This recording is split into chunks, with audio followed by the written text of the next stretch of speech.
Oh wow, wow. Hey, Dolly, how you doing? You just on time. We always right on time. Thanks for tuning in once again, guys. Pura vida, mi gente, que me dice. It's a good TGIF, right? TGIF. So they try to make us weak, right? They try to make us weak during the week so we can be weekend by the Sabbath, right? But we ain't gonna let them. It's all mental and yeah, break out of those chains. Much love, my people. Much love.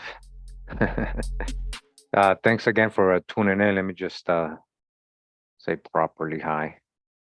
How you guys doing? Don't mind the glasses. Yeah, we in the Matrix. We're always in the Matrix and the Nebuchadnezzar, just looking at the Matrix always. But we got to plug in sometimes, right? Go into the so-called real world. All right. This is a physical and a spiritual battle always. And today's topic is false chronology part 3. We actually got 2 other videos where we read this book, Anatoly Fomenko's, for chapter 1 and 2. And we're gonna read chapter 3 today. I hope you guys enjoy it. Again, thanks for tuning in. Not sure if you guys were hearing the music. Hopefully the sound was working. All right. So let me go ahead and get the book ready. And thanks for tuning in once again.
Yeah.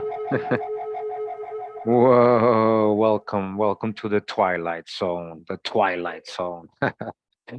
Pretty crazy song, huh? That's from the YouTube audio library, free YouTube audio library, believe it or not. So here we go again. We're in this book from the series History, Fiction, or Science. The book is called The Issue with Chronology. This is part 1 of this series. It's a book series. We got about 20 books in this series that we haven't even got into, guys. So, we got a whole lot of research still to do. This is by Anatoly Fomenko. All right. I had these books for like 6, 7 years, and I shared it with a lot of people, and I was inspired to get these books and look for them because I was watching 432 The Drop Radio channel, and he was breaking down the Fomenko research. He had found some of the old videos and everything, and how we live in a duplicated and phantom chronologies. How we had 3 different time shifts. So make sure to check out the first 2 videos. All right, we're gonna go again to chapter 3, and it says here the veracity of the Scaliger-Petavius chronology. So remember on part 2 or the video that we did already on the second one, we talked about who Scaliger-Petavius was.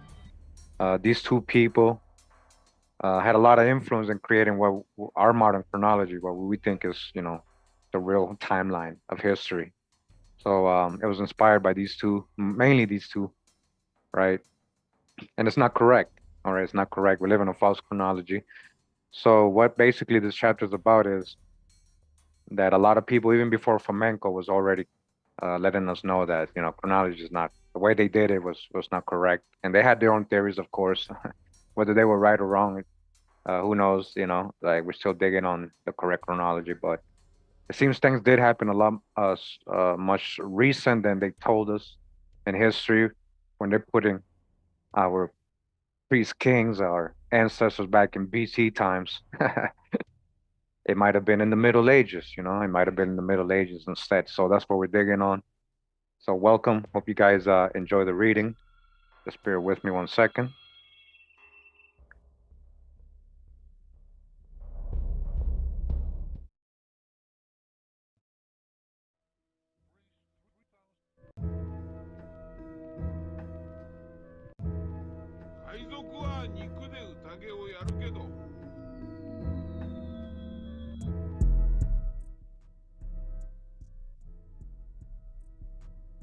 All right, so at any moment, let me know if the music's too loud.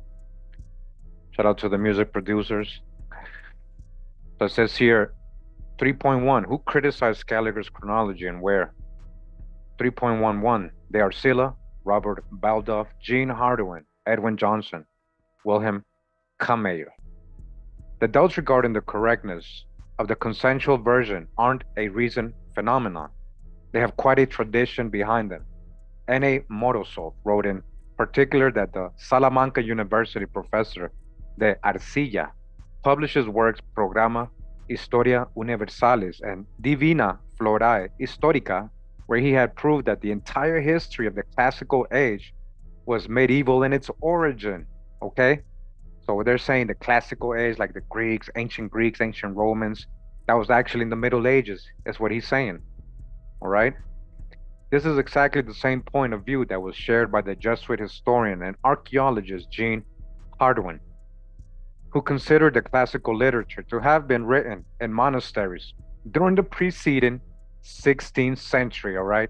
That's in the 1500s. What is he saying? That all these Greek legends and stories was written in the 1500s? So that these Greek, so-called Greeks like Plato and all these people really exist?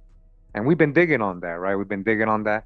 We know a lot of people involved in duplicating themselves and creating other names for themselves or pen names.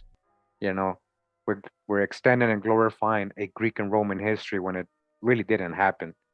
This is the main theme of this. This is what they're letting you know. So again, that was the Jesuit who was saying that. So the German Privatdozent Robert Baldauf wrote his history and his criticism in 1902 and 1903, proving that not only ancient history, but even that of the early Middle Ages is a forgery of the Renaissance epoch and the subsequent centuries with the use of nothing but philological arguments. Okay? These are real people letting you know way before Fomenko. Yeah. Not only ancient history again, but some of the Middle Ages is a forgery created in the Renaissance, so-called Renaissance. Wake up, reset, hold up, rewrite history, whitewash everything. You see how easily you can whitewash stuff, especially when you're rewriting history and creating false chronologies. All right? You can see the title page on one of Jean Hardouin's books in Figure 1.9 that of its translation by Edwin Johnson shows us that the title page of one of the Robert Baldauf's writings. All right, and here's a copy here. The eminent English scientist Edwin Johnson, the author of several remarkable critical studies of ancient and medieval history, gave some severe and serious criticisms of Scaliger-Petavian chronology, Figure 112. The main conclusion that Edwin Johnson had arrived to after many years of chronological research was formulated thusly: we are at a lot closer in time to the Greeks and the Romans than what the chronological tables tell us, all right? He's saying it happened much more recent. Who's the so-called Greeks, so-called Romans? Remember what we've been learning recently about the so-called Roman terminology, the word. You guys were there when I did my Rota, ancient Rota videos. So I have some people in the chat that were in those videos. What we learned there, Roman, one of ourselves, one of our people, Roman, Romani, people of the promised land. Shout out to Drop, Con Drop, the pomegranate. Where does the pomegranate grow? It grows in the promised land. Edwin Johnson called for a revision of the entire edifice of the ancient and medieval chronology. All right, and needs a revision. His principal works were published in the late 19th, early 20th century. And here is a image of Edwin Johnson's book. So again, these are like sources that we haven't even gone through. So definitely we can look for these and go through these sources as well, you know, along with Fomenko's work and the other book we read in part 1 and 2. See more details concerning the research of Jean Hardouin, Robert Baldov, and Wilhelm Kaymayer in the work of E.Y. Gabovitz, quoted in Chronology 7. I guess his book number 7. All right. Welcome, welcome. So it says here 3.12, Sir Isaac Newton. Isaac Newton, an English mathematician, mechanician, astronomer, and physicist, the creator of classical mechanics, member of the Royal Society of London since 1672, and as president since 1703, all right, of the Royal Society of London. Developed differential and integral calculus. He discovered light dispersion and chromatic aberration. All right, so he gets a lot of these titles and credits, you know, but all this existed before him. You know, research diffraction and interference, worked on the development of the corpuscular theory of light, made a hypothesis that combined the concepts of waves and particles, built the reflecting telescope, formulated the principal laws of classical mechanics, discovered the gravity law, the hijack, formulated the theory of movement of celestial bodies and the founding principles of celestial mechanics, or the hijack with all the spinning balls and all that, gravity. That only works if you believe in something. So that's, again, now we get, you know, drawings, so we don't really know if that's what, you know. Sir Isaac Newton occupies a special place among the critics of the Scaliger-Petavius version. He is the author of a number of profound works on chronology, where he relates his conclusions regarding the veracity of Scaliger's version and some of its principal parts. This research remains rather obscure for the contemporary reader, despite having provoked major controversy in the past. The main chronological work of Newton's are the following: A Short Chronicle from the First Memory of Kings in Europe to the Conquest of Persia by Alexander the Great. All right, that's one of his writings. Number 2, The Chronology of Ancient Kingdoms of Amended. All right, we'll try to get our hands on all these little books here, see what they're saying, right? We pull out the babies. Newton made a radical revision of the ancient chronology based on natural scientific ideas. Some, very few, events were added, extra H. This is true of the legendary voyage of the Argonauts, which Newton determined to have occurred in, let me see, that's in the 14th century. 1 second, guys, I got a call here.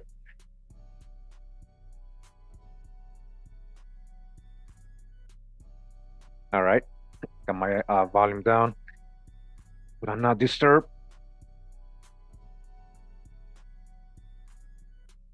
So again, sorry, which Newton determined to have occurred in the 14th century BC and not in the 10th BC,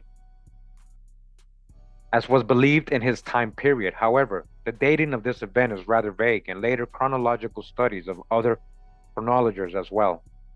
The new chronology offered by Sir Isaac is a lot shorter than the consensual chronology of Scaliger. Newton moved most of the events dated as preceding the epoch of Alexander the Great forward in time, closer to us. The revision isn't as radical as that contained in the writings of N.A. Morozov, who had been of the opinion that the Scaligerian version of ancient chronology was only veracious starting in the 4th century AD. Let us mark that Newton did not go further in time than BC or AD, marked in his research. Contemporary historians have this to say about these works of Newton's. They are the fruit of 40 years of labor, diligent research, and tremendous erudition. Basically, Sir Isaac Newton studied all the major literary works on ancient history and all the primary sources beginning with ancient and oriental mythology.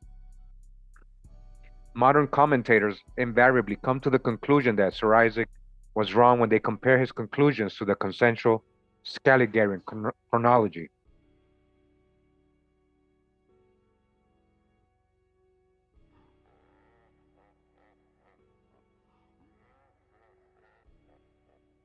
Sorry, naturally, uh, without deciphered cuneiform and hieroglyphic writings, having no archaeological data due to the non existence of archaeology in that age, bound by the presumed veracity of the biblical chronology and the belief in the reality of what was told in myths, Newton's errors weren't measured in mere tens of hundreds of years. He was thousands of years off the mark. And his chronology is far from true. So this is them criticizing him because they're like, well, he's 1,000 years off from the Scaligerian. That's what lately he's pointed out, that they were just going off what they were told of the Scaligerian chronology. What did Sir Isaac suggest exactly? Basically, he had analyzed the BC chronology of ancient Egypt and ancient Greece. He must have lacked time for the analysis of more recent epics, since this tractate only got published in the last year of his life. For instance, the contemporary consensual version of chronology ascribes the first years of reign of the Egyptian pharaoh Menes to approximately 3000 BC. Newton suggested that this event could be given at a date as recent as 946 BC. All right, so he's like, look, it's literally almost 3,000 years off. That's what Newton was saying. Thus, the shift forward in time comprises about 2,000 years, right? They're saying 2,000, but well, yeah, I guess it is near 2,000. I was a little off. Nowadays, the myth of Theseus is dated to 15th century BC. However, Sir Isaac claimed that these events took place around 936 BC. Hence, the shift of dates forward that he suggests amounts to roughly 700 years. The famous Trojan War is dated to roughly 1225 BC today. Remember who the Trojans are, guys, right? In the videos we did, Israel and the nations of Europe, and also my Danite videos. Who's the Trojans? Judah. Kings of Judah founded Troy. And the people who invaded them were so-called Greeks, but they were Danites. Danites, yeah. Hence the shift of dates forward that he suggests amount to roughly 700 years. Okay, so again, sorry, I went back. So the famous Trojan War was 1225 BC, but Newton says that it actually occurred in 904 BC. The shift forward here is one of the approximately 330 years.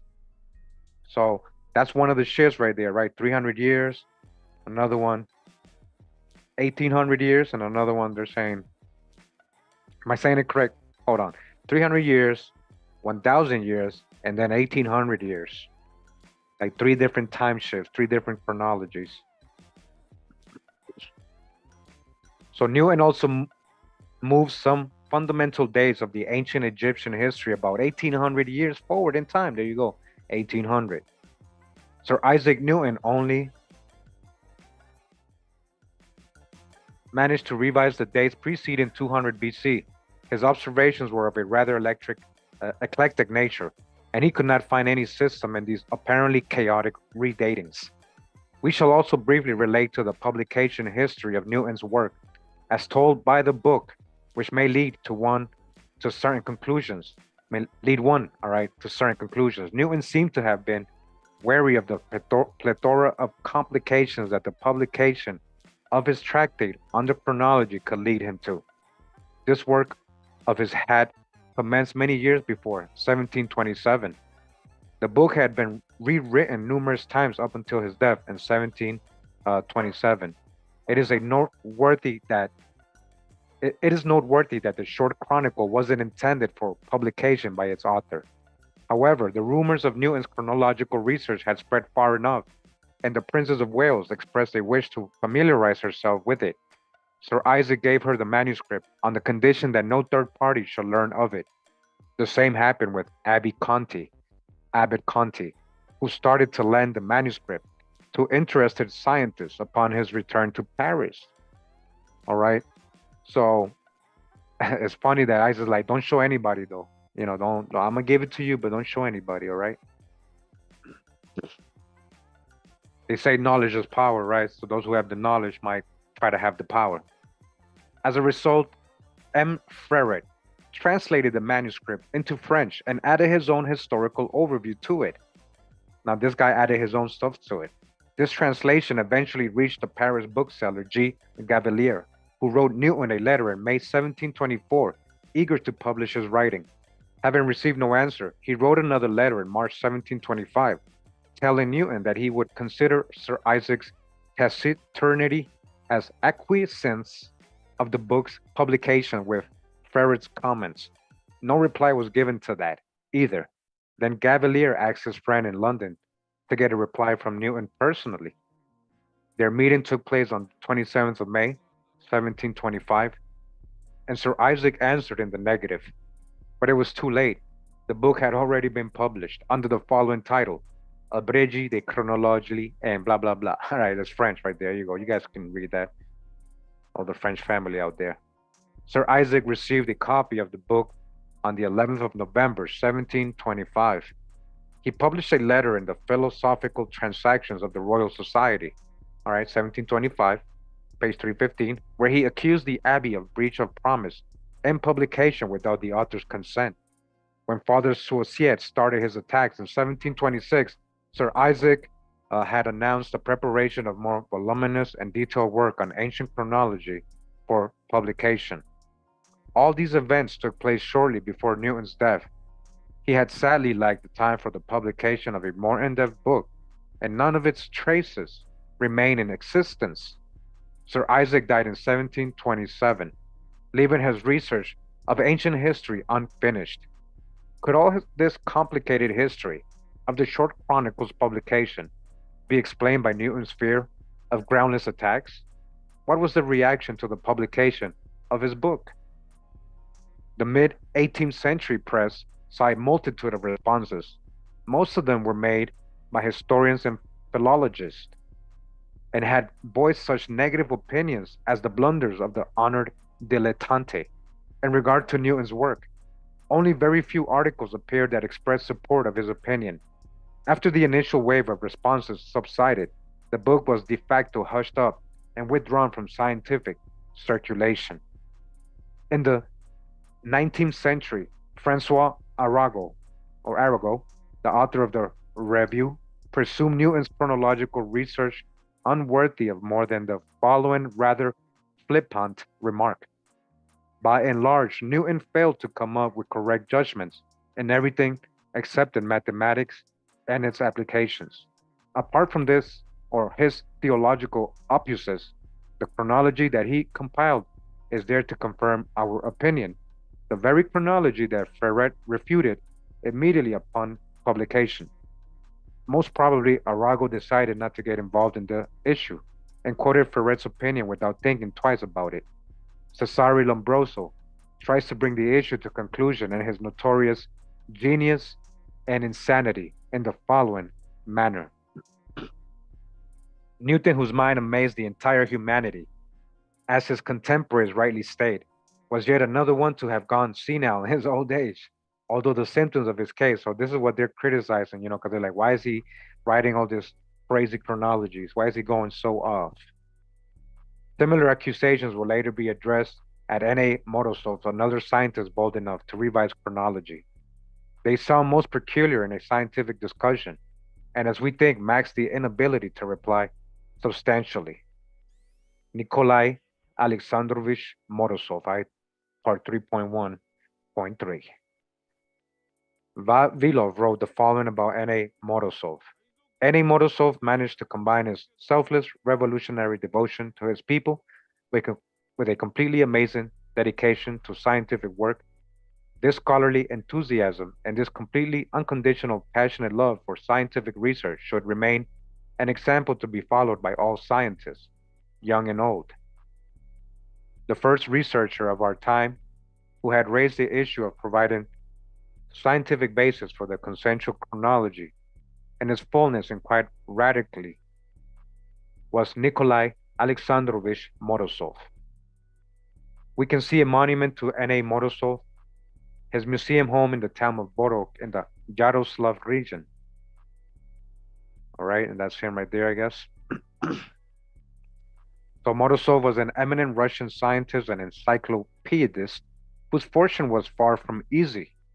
Morozov's father, Peter Alexeyevich Shrepkohin, wow, was a rich landowner and belonged to the old aristocratic Shrepkohin family. Great grandfather was a relation of Peter the Great. N.A. Morozov's mother was a simple serf peasant, Anna Vasilievna Morozova, whom P.A. Shrepkohin arrived after signing her liberty certificate. Was she an indentured servant? The church didn't confirm the marriage, and so the children received their mother's surname. At the age of 20, N.A. Morozov joined the libertarian Narodnaya Volia movement. In 1881, he was sentenced for incarceration in Schleisenberg for life, where he had studied chemistry, physics, astronomy, mathematics, and history, all on his own. All right, all on his own. In 1905, he was let free, having spent 25 years in Gaul. After having received his freedom, he had immersed himself in a vast body of scientific and pedagogical work. His memoirs are of the greatest interest. Many authors wrote about N.A. Morozov. His literary biography, for example, was written by M.A. Povosky. All right, and here's the image. After the October Revolution, Morozov became director of the Leskav Institute for Natural Scientific Studies, where he had done the major part of his famous research in ancient chronology, with the use of natural scientific methods supported by enthusiasts and the staff of the Institute. After N.A. Morozov left his director's office, the Institute was completely reformed, possibly with the objective of casting the important historical research conducted there by N.A. Morozov and his group into oblivion.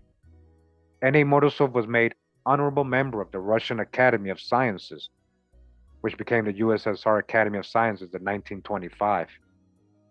Decorated with the Order of Lenin and the Red Banner of Labor. More about the body of his prominent work in chemistry and several other natural sciences can be read in such publications as the official reference book of the USSR Academy of Sciences, published in 1945, lists the honorable members the Academy had in 1945. There were just three: N.F. Gamaleya, N.A. Morozov, and J.V. Stalin. Nikolai Alexandrovich Morozov is described as follows.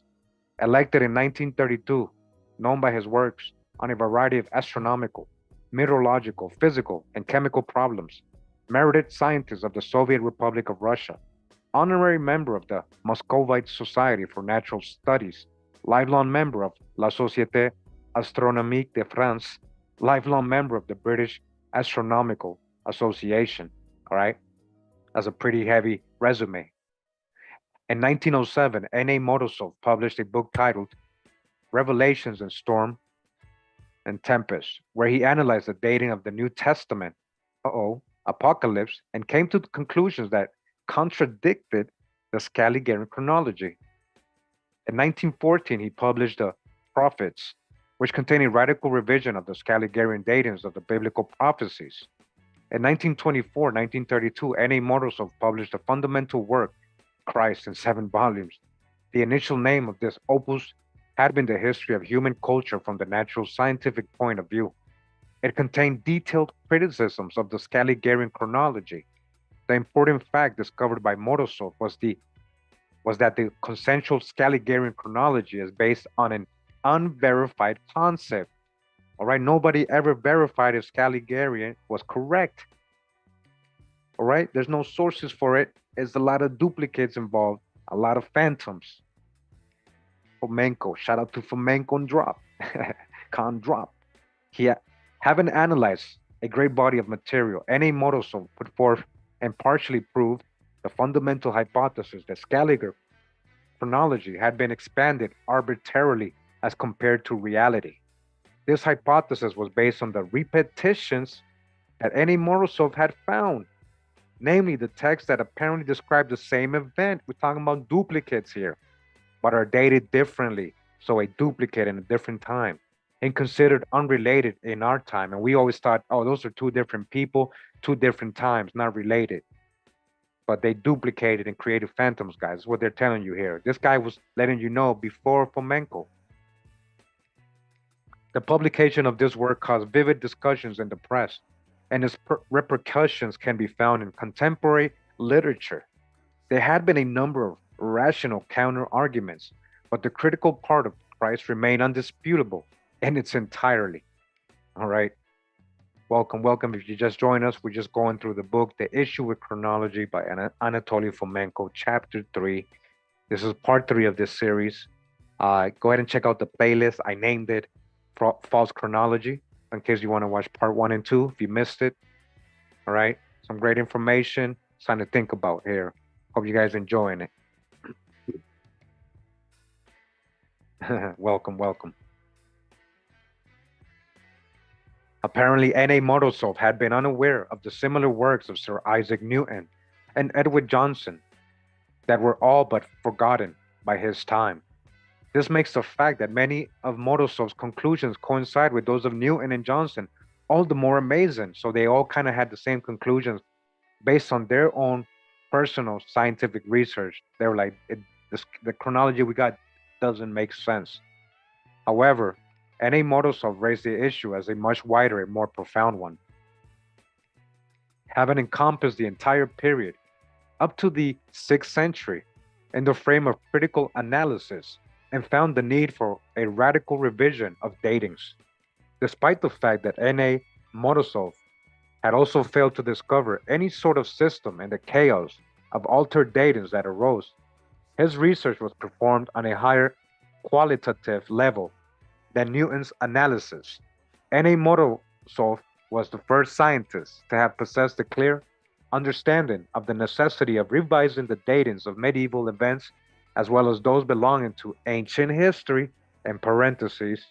All right, a lot of this ancient history, guys, just happened in the Middle Ages, so-called Middle Ages, even during the Renaissance time. Might have happened even in 1600s, 1700s. All right. Nevertheless, N.A. Morozov did not go further than the 6th century AD in time, considering the consensual version of the chronology of the 6th and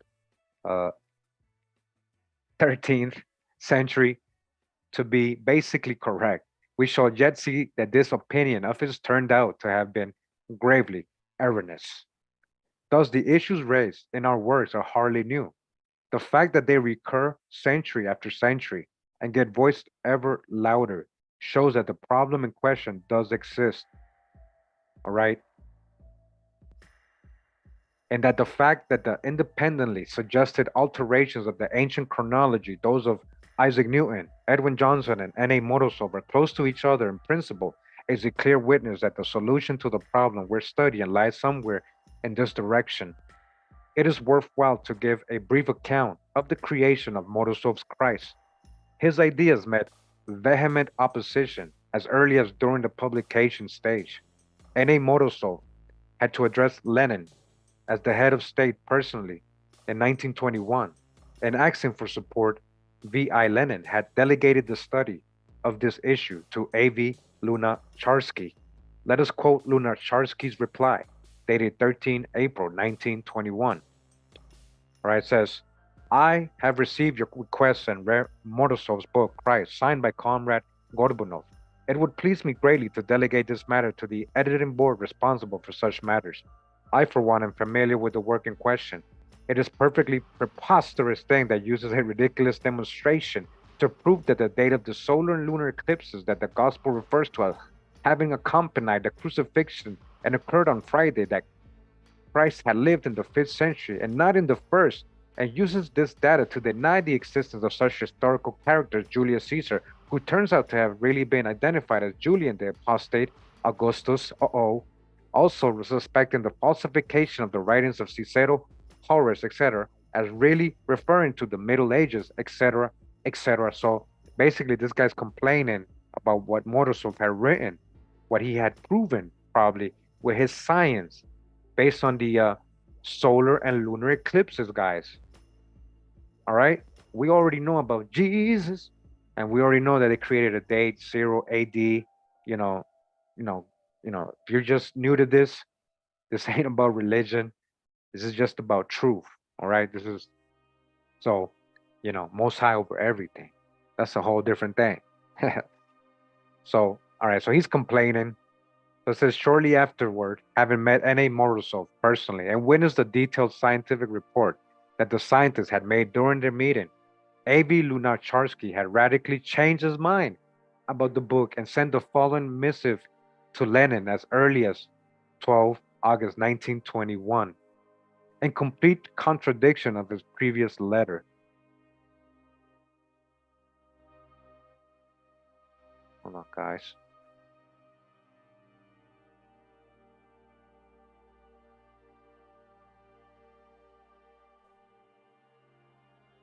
So this is the guy's opinion now after he saw the facts and the science, right? After he let his emotions go away, and that happens to a lot of us. We let our emotions get in the way. We're not listening to the truth. So it says here, Lunacharsky, right? To the state publishing house, with a copy to be delivered to the Committee of People's Commissars.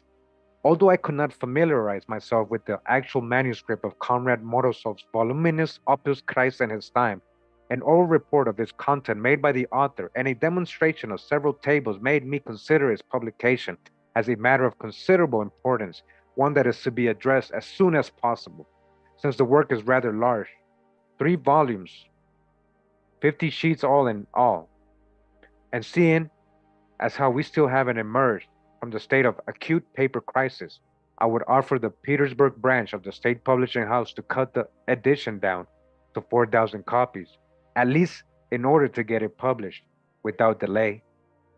People's Commissar of Education, Lunacharsky. All right, so after he saw the facts, he changed his mind. The comment of the editors is also noteworthy. All right, so here you go. You guys can pause that and read it. Nevertheless, the first volume of Christ took 3 more years to be published in 1924. Morozov had to request support from the government yet again. This time it took the participation of F.E. Dzerzhinsky. Here is a fragment of F.E. Dzerzhinsky letter to Morozov, dated. All right, so here goes his opinion.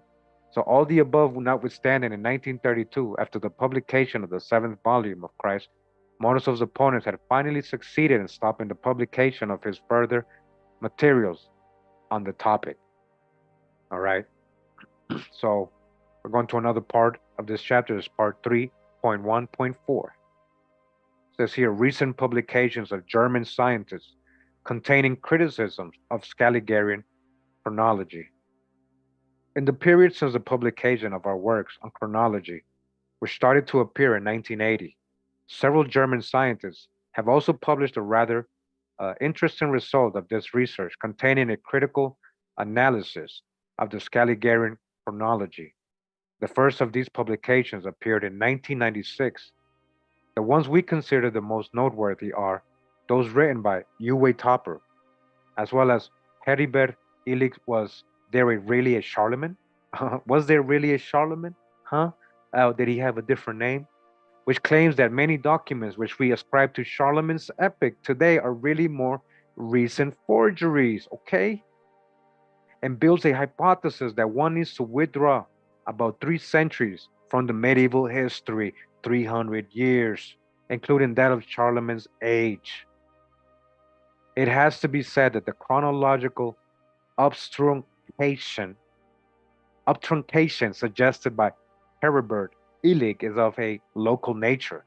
Illig and his colleagues are of the opinion that the contradictions they notice in the Scaligerian history can be resolved by minor corrections, such as subtracting 300 years from the history of medieval Europe. Our works demonstrate the deficiency of such local expurgations. What we claim is that the entire edifice of the Scaligerian chronology needs a cardinal revision, and all that concerns the times preceding the 13th and 14th century AD. The veracity of the Scaliger chronology of ancient Egypt is questioned, all right? Ancient Egypt, you got to understand why, guys, because the ancient Egypt was really here.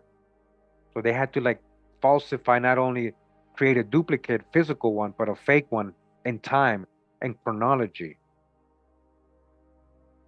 We're going to read a chapter in that. And this, so we're going to get into more of that, right? So there's a book that is called When Did the Pharaohs Live by Gunnar Heinsohn and Heribert Illig. One has to mention that the authors failed to make so much as a passive reference to the scientific oeuvres of N.A. Morozov, which were published in the early 20th century. Morozov's epic body of work entitled Christ, which was published in 1924, 1932, and questioned the entire chronology of ancient Egypt, pointed out the numerous collations of Egyptian dynasties, and reasoned the necessity of a substantial concision of the ancient Egyptian history. Okay? Oh, we already know ancient Tamari was right here. So shout out to Paul Cook. He went over there, boots on the ground. He was like, nope, this is concrete. No, this looks like they just put a bunch of debris and built it up. This is not ancient. This is not megalithic. All right, geopolymer. They did it. They were creating it, molding blocks. They weren't cutting it, mining it from somewhere. Okay? This applies to what we're reading right now, guys. I'm telling you. That's what I've been trying to tell Paul. Alack and alas, there are no known translation of Morozov's work except for the German text of the Revelations in Storm and Tempest. Despite our numerous appeals, Herbert Illig and his colleagues still refuse to recognize the existence of Morozov's research. It was only recently that the alternative histories Fallon presided over by Professor E.Y. Gabovitch finally managed to get the name of N.A. Morozov mentioned in German scientific debates. All right. We should also point out Gunnar Heinsohn's Assyrian rulers equaling those of Persia. Uh-oh. Where certain parallels are drawn between the comparative ancient histories of Assyria and Persia. All right. You got to understand both these nations, guys, come out of Shem. Both these nations, Assyria from Ashur, and the Persians, I believe, come from Elam. Okay? If I'm not mistaken.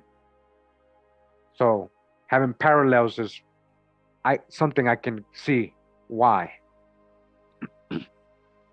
However, Heinsohn fails to raise the possibility of transferring the events of that age into the medieval epoch, leaving them in the antediluvian historical period. All right? So you guys hear that? So they did that on purpose. They put a lot of recent history way back in BC time. So you would just be like, oh, that's like way over there. That's like even, is that before or after the flood? A lot of people can't even think about that. So, the flood is way before all this. But either way, so antediluvian is what people think of, though. Like they think, oh, that's so ancient. That has nothing to do with us. That was all the way over there in Iraq and all that. Now, that's all created, guys. Which we believe to be a mistake.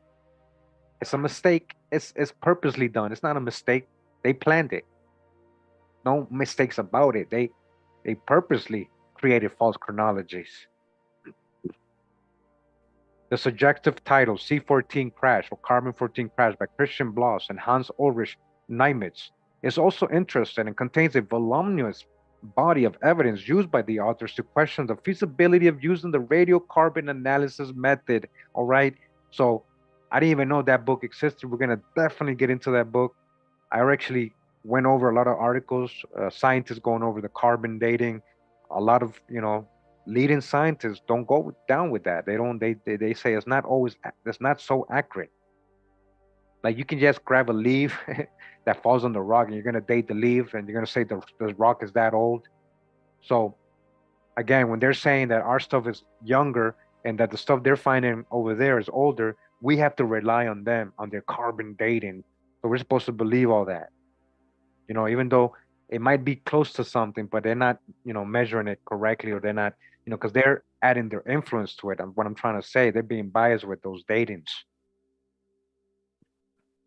So a lot of sources being thrown out here. Make sure to go get all these books. We're gonna probably read them in future videos. So again, radiocarbon, they're questioning it, as well as the Didron chronological method for the dating of historical artifacts with any degree of proficiency. Also see the bulletin.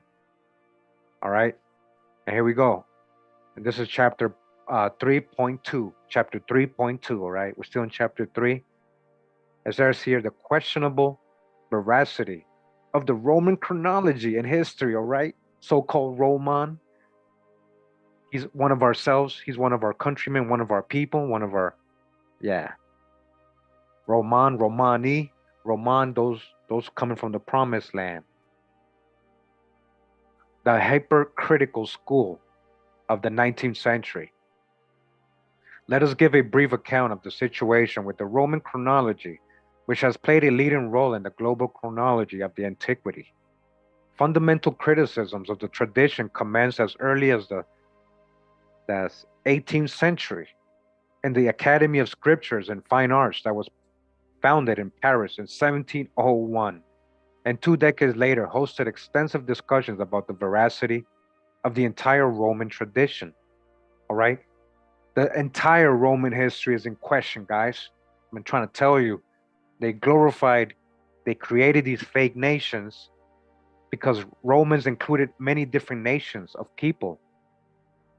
And the Greeks also, as hopefully, you've been seeing as we've been doing the videos, a lot of these people ended up being called Roman or Romanized, and a lot of the Greeks were Hellenized. They became part of the culture, Hellenized, not literally Greeks. So the whole Roman tradition, veracity is being questioned. The accumulated materials provided the basis for the more in-depth criticism of the 19th century. One of the prominent representatives of this important scientific current, later dubbed hypercriticism, was the well-known German historian Theodor Mommsen, who pointed out the discrepancies between various accounts in such passages as, despite the fact that Tarquin II had already been an adult by the time his father died, and that his reign had started 39 years after that, he got inaugurated as a young lad. Pythagoras, who had arrived in Italy almost an entire generation before the exile of the kings, which is supposed to have happened around 509 BC, is nevertheless supposed to have been a friend of Numa Pompilius. Historians are of the opinion that Numa died around 673 BC. The discrepancy here reaches a century at least. To carry on quoting from T. Mommsen, the state ambassadors who went to the city of Syracuse, all right, the city of Syracuse, in the year 262, since the foundation of Rome, had conversed with Dionysius the Senior, whose reign started 86 years later. What we see is a deviation of about 8 decades. We're talking about decades? Wow. The Scaliger chronology of Rome is constructed upon a most flimsy foundation indeed. The time interval between the different datings of the foundation of Rome, which is a date of the greatest importance, is as large as 500 years. According to Hellenicus and Damastus, who are supposed to have lived in the 4th century BC, and whose opinion on this matter was later supported by Aristotle, Rome had been founded by Aeneas and Ulysses and named after the Trojan woman Roma, a Trojan woman. Remember, Trojan people were from the line of Judah, at least the nobles were. The royals of Troy were of a Judah line. So who's this woman of Troy, who they got the name from? Roma, Romani, people of the province. I told you. Several medieval authors concurred with this as well. And Jean de Courcy's Chronique de la Bouquet Chardier, we see a miniature notably named Trojans found in cities, Venice, Sicambre, Carthage, and Rome. All right, when we're talking about all these cities, don't always assume they're talking about the ones they told us about that, oh, that's there, right here, that's here in Europe. We had our own Venice, we had our own Carthage in ancient America, and possibly the real ones. The miniature can be seen in figure 1.25. One has to remark that it represents a medieval scene And the two Trojan kings who have arrived to inspect the building site are wearing warm fur hats with ear flaps. And, all right, here's a image.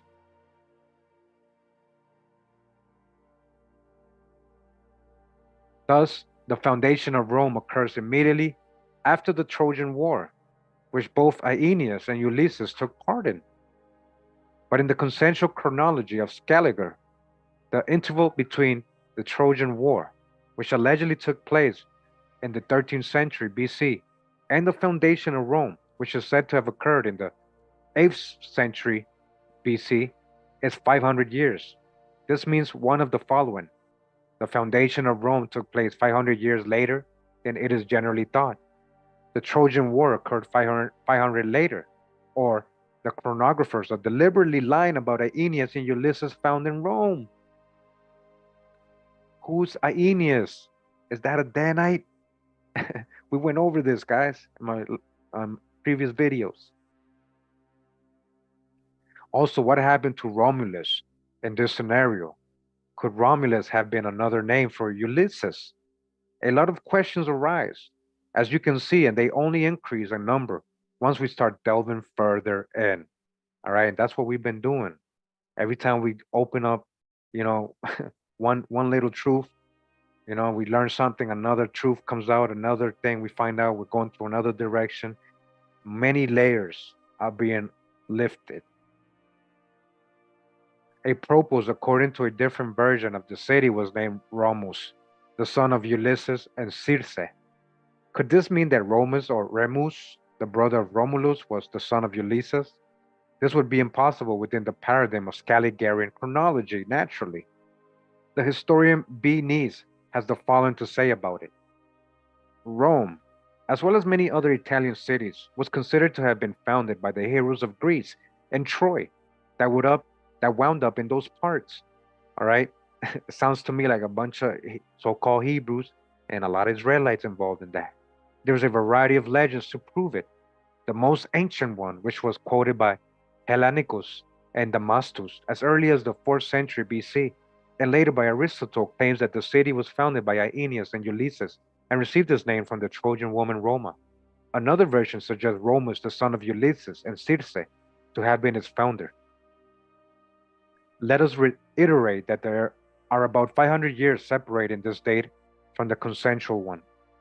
Such tremendous fluctuations in the determination of a date, as important as that of the foundation of the city of Rome, affect the dating of a great number of documents, all right, that use it as temporal reference points. So just changing and realizing that that might be wrong. The foundation of Rome, the date, that'll alter so much history, guys. That'll change a lot of so-called documents that were based off of that fake chronology.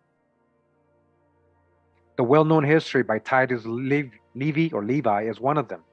Actually, the identification of the city with the Italian Rome is one of the hypotheses of the Scaliger-Petavian chronology.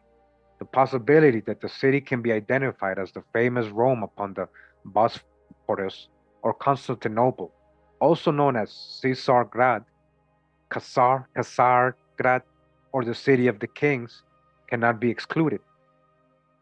By and large, historians are of the opinion that the traditional Roman history has reached us via the works of a mere handful of authors, the most fundamental one doubtlessly being the historical opus by Titus Livy. All right, we're getting it just from a few people, this fake Roman history. It is believed that Titus Livy was born around 59 BC and described a 700-year period of Roman history. 35 books survived out of the original 144. The first publication of his writing took place in 1469 and was based on a manuscript of unknown origin currently lost.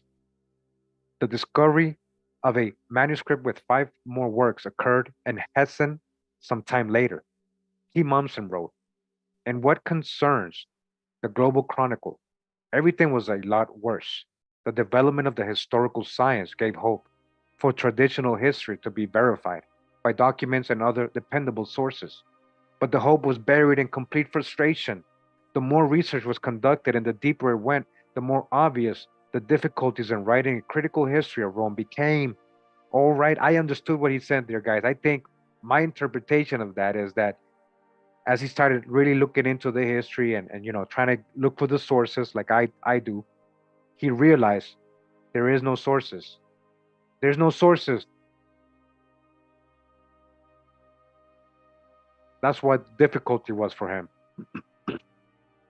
Furthermore, Mommsen tells us that the numeric inveracities have been systematic in his works, referring to Valerio Asiate, until the contemporary historical period. He, Alexander Polyhister, gave an example of putting the missing 500 years that had passed since Troy fell and until Rome had been founded into chronological perspective.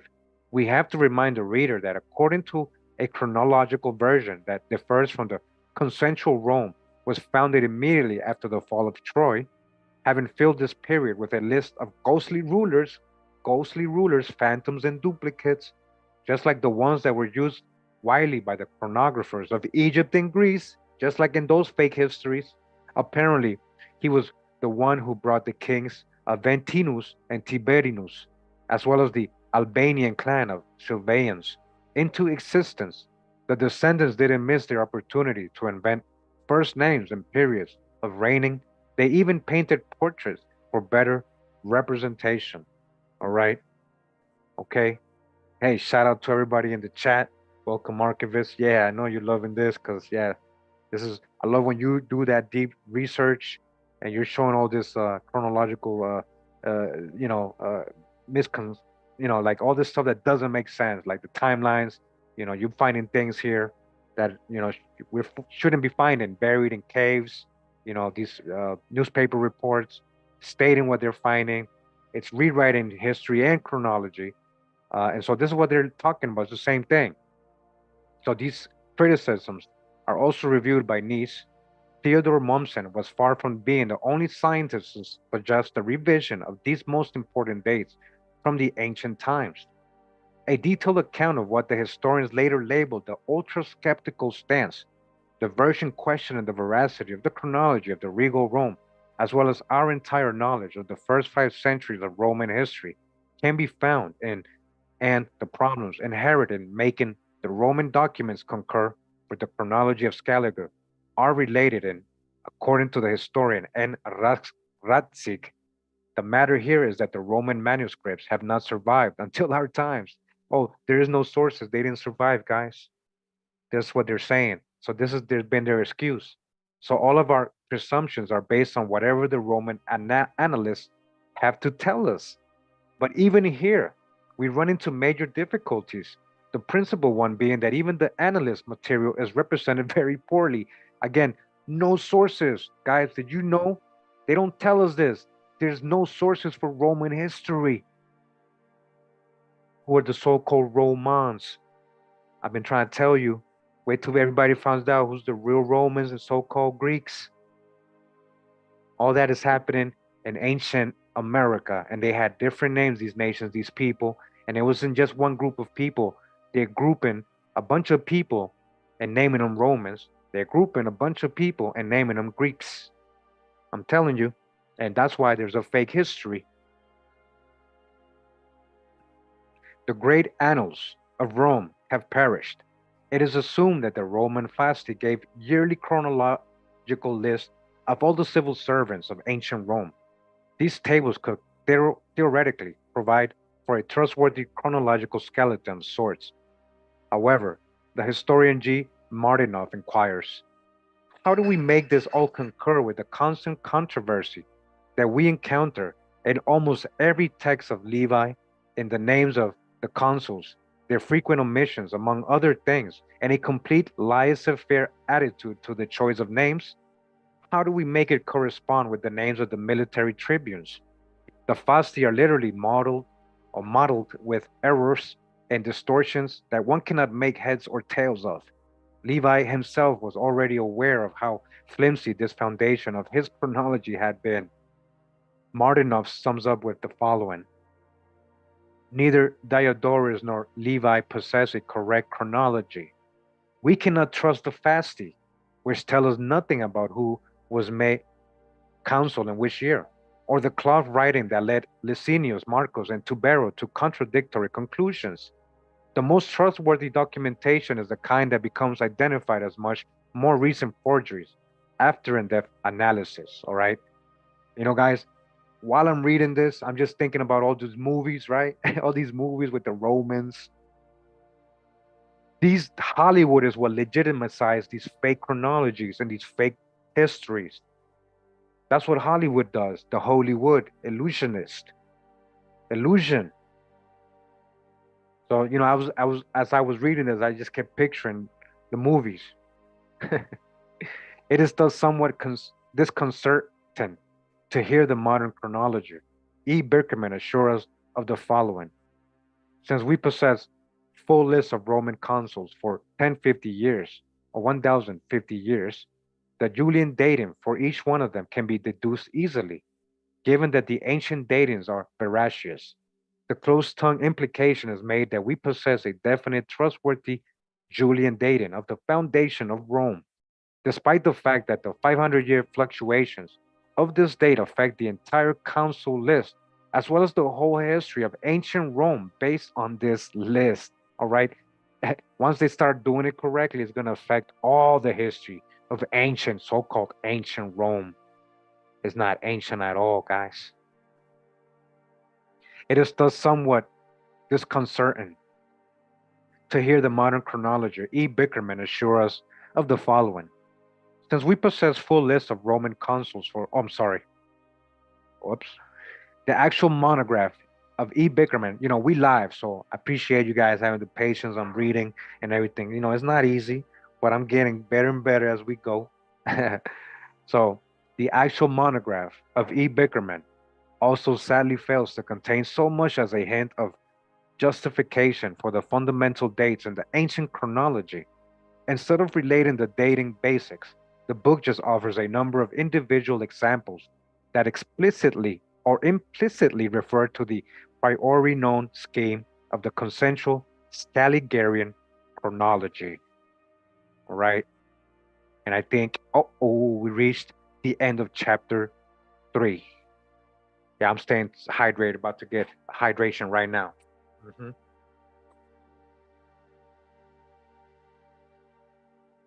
Yeah. So let's see. Problems in establishing a correct chronology of ancient Egypt. Sure, you guys want to read that? It's short. It's short. You guys want to read that? Oh yeah, let's go. Let's go for it. Chapter 4. The problems in establishing a correct chronology of ancient Egypt.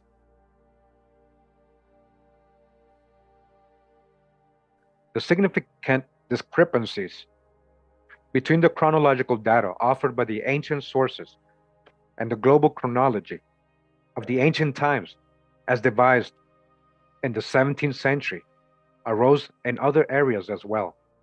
For instance, the establishment of the Egyptian chronology presented some substantial difficulties since a great many documents contain chronological contradictions.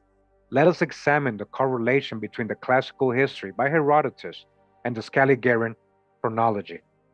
For instance, in his consecutive and coherent account of Egyptian history, Herodotus calls Cheops the successor of Rampisinitos. The modern commentator will immediately correct in the following manner. Herodotus creates confusion in chronology of Egypt.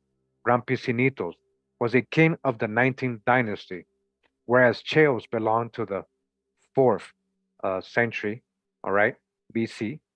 The discrepancy here equals 1200 years, no less. Just think of what the figure implies and of its sheer value. 1200 years. Let us carry on. According to Herodotus, Asychis was succeeded by Anisis. Modern commentary is also rash to tell us that Herodotus leaps from the end of the 4th dynasty BC to the beginning of the Ethiopian reign in Egypt, about 715 BC. The leap is one of 1800 years, guys. 1800 years. In general, it turns out that the chronology of kings given by Herodotus does not concur. with that found in the fragments of Maneto's list of kings, all right? They don't concur, they don't match. As a rule, the chronology of Herodotus is much shorter than the Scaligerian version. The time intervals between kings, according to Herodotus, are often thousands of years shorter than corresponding periods as given by Maneton. The history of Herodotus contains a great number of minor errors, those of 30 to 40 years. However, they only come to existence as a result of attempts to fit his history into the Scaligerian chronology. Woo! You're talking about his story? Oh, his story. He tried to fit his story. Okay, I get it. They've been lying. They've been lying. Herodotus confuses King Thesostris with the king Psamathrix I. Also, Pittacus could not have met Croesus in 560 BC. By the way, Herodotus does not indicate the date in such terms, since he died in 570 BC. Another event related by Herodotus is commented upon thusly. It is an error made by Herodotus. Solon could not have met Croesus. But how can this be true? Herodotus devotes an entire page to relating the interactions between Croesus and Solon. Scaligerian chronology, on the other hand, tells us no such interactions ever took place.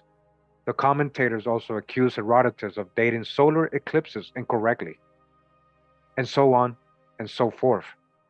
All right? Dating solar eclipses incorrectly. We should know that the choice of one chronological version from several contradicting ones is far from simple. There had been a conflict between the so called short and long chronologies of Egypt that were developed in the 19th century. The short chronology in the one currently used, but it still contains a great many deep contradictions which remain unresolved. The most prominent German Egyptologist, H. Brooks, wrote, when the reader inquires about whether any epochs and historical moments concerning the pharaohs can be considered to possess a finite chronological assessment, and when his curiosity makes him turn to the tables compiled by a great variety of scientists, he will be surprised to find himself confronted with a large number of opinions on the chronological calculations of the pharaoh era belonging to the representatives of the newest school. For instance, the German scientists date the ascension of Menes, the first Egyptian pharaoh, to the throne as follows. So it goes, Boeck dates this event to 5702 BC, and all these other people, this is the dates they give it.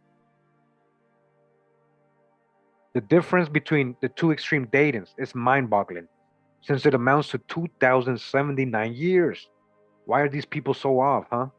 The most fundamental research conducted by competent scientists for the verification of the chronological sequence of the pharaoh's reign and the order of dynastical succession had also proved the necessity of allowing for simultaneous and parallel reigns that would greatly reduce the summary reigning time of the 30 Manetos dynasties.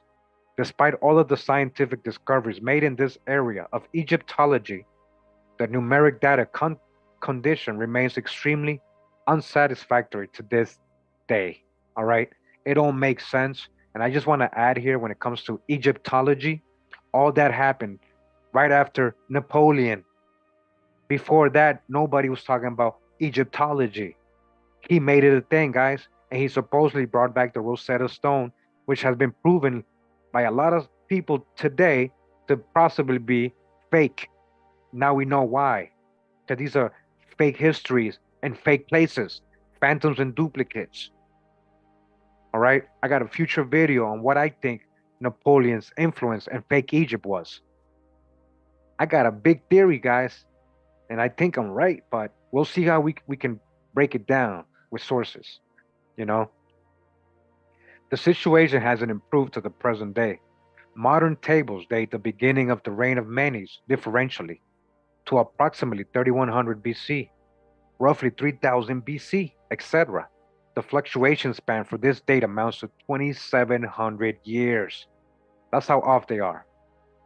If we consider other opinions, those of the French Egyptologists, for instance, the situation becomes even more complex. Champollion gives the dating of 5867 BC, and then all these other people, These are their dates. So you see, everybody got different dates. Now, when we're in school, they're not telling us all this, guys. They're giving us one person's date, not all these different people's dates, right? We would have been like, wait a minute, why is there so many different dates by different scientists and different times? Should we look into this? That's why.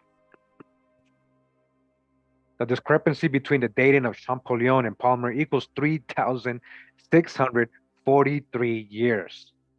No commentary is needed, okay? May I say more? That's how off they are. We discovered that generally, Egyptology, which had poured some light over the perpetual darkness that had covered the ancient age of Egypt, only came into existence 80 years ago, as Xantepi de la Sousaye wrote, at the end of the 19th century, guys. 19th century, that's 1800s. What did he just say? They just created Egypt 80 years ago. All right. Again, shout out to Paul. He proved. Shout out to UBTV. He showed when they were building it. There's mad pictures of them building this thing, guys. Ruins, fake ruins. Man, hope we wake up soon. So, Chantepe de la Sousa wrote in the 19th century. He also said that it had been the private domain of a very few researchers, alack and alas. The results of their research have been popularized in too much haste. Thus, many erroneous views had come into existence, which resulted in the inevitable sobering when Egyptology became a lot less vogue and the excessive trust in the results of the research was lost. To this day, the construction of the Egyptian chronology remains impossible. To this day, right now, guys, right now, if they give you one, it's fake. It's not based on any sources or anything. It's just History Channel made up stuff. Ancient alien astronaut stuff. That's all it is.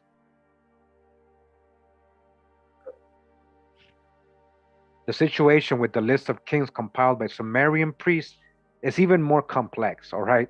Now, when we talk about Sumerian, this is what I've been trying to say. That's why it's fake. It's about to tell you. Because Sumerian was just a person who dwelled in summer. It wasn't a nation. And the real Cimmerians, Cimmerian, a whole different people, whole different kind of like story, right? Conan the Cimmerian. It wasn't Sumerian. All these tablets that were supposedly Sumerian were actually written in Assyrian script. It's not even Sumerian. There is no Sumerian writing. So again, the situation with the list of kings compiled by Sumerian priests is even more complex. And that was because of Sicarius-Sitchin. Sicarius-Sitchin with his, Anunnaki stuff. I know a lot of you like the Anunnaki stuff, so, I'm sorry, but that's all a little made up. Yeah. Furthermore, the dynastical sequences have been set arbitrarily. Hold on, I just skipped a lot. It was a historical skeleton of sorts. We're talking about the Sumerian kings list, one that resembled our chronological tables, but sadly, this list was a of little utility. By and large, the chronology of the kings list makes no sense, according to the prominent archaeologist El Woolley. Furthermore, the dynastical sequence had been set arbitrarily. We see that the great antiquity ascribed to these lists today contradicts modern archaeological information. Let us give just one example that we consider representative enough, telling us about the excavations of what we consider to be the most ancient royal Sumerian sepulchres, dated roughly to the third millennium before Christ.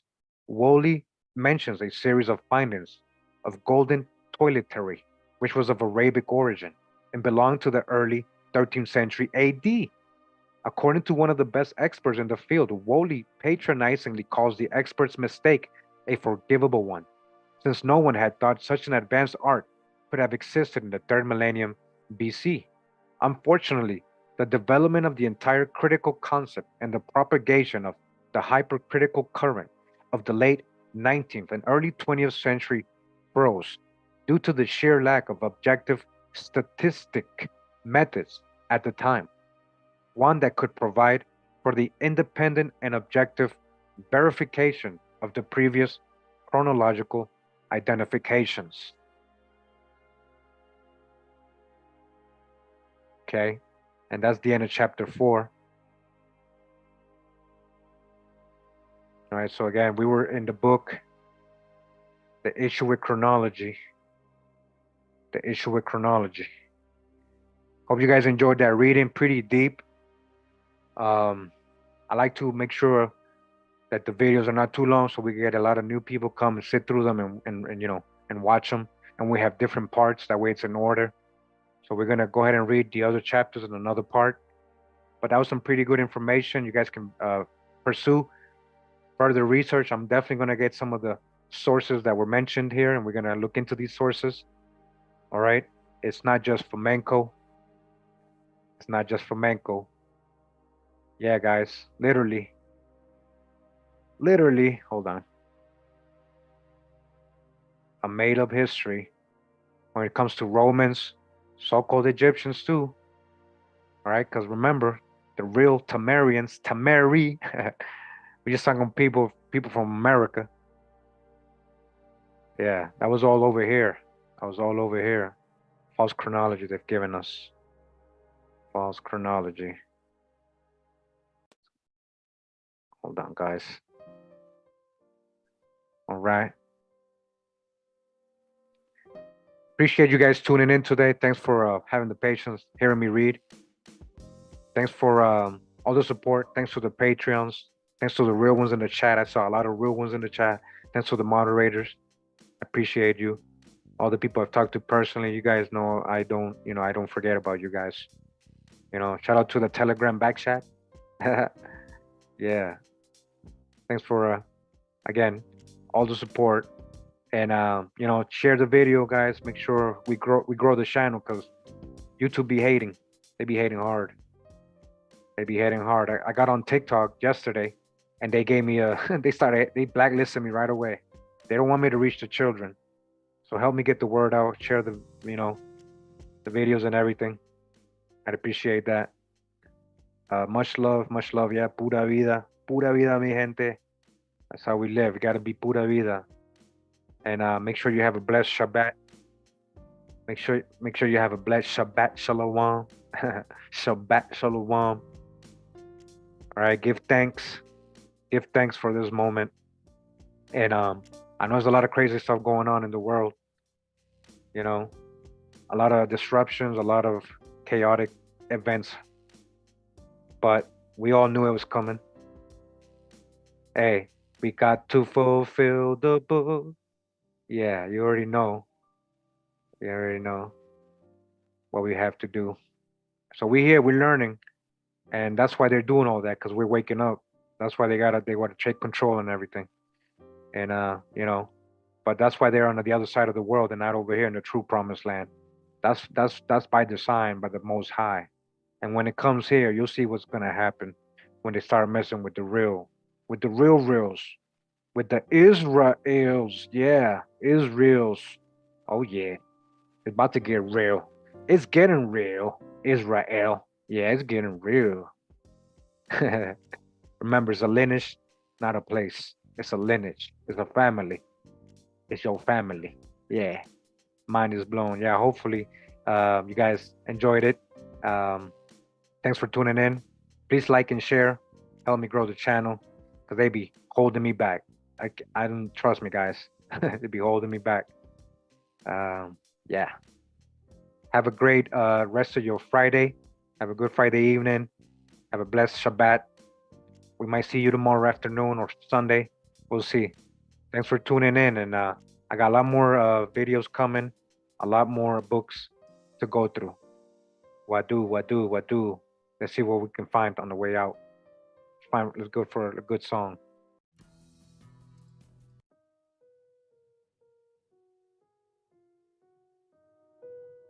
Awa.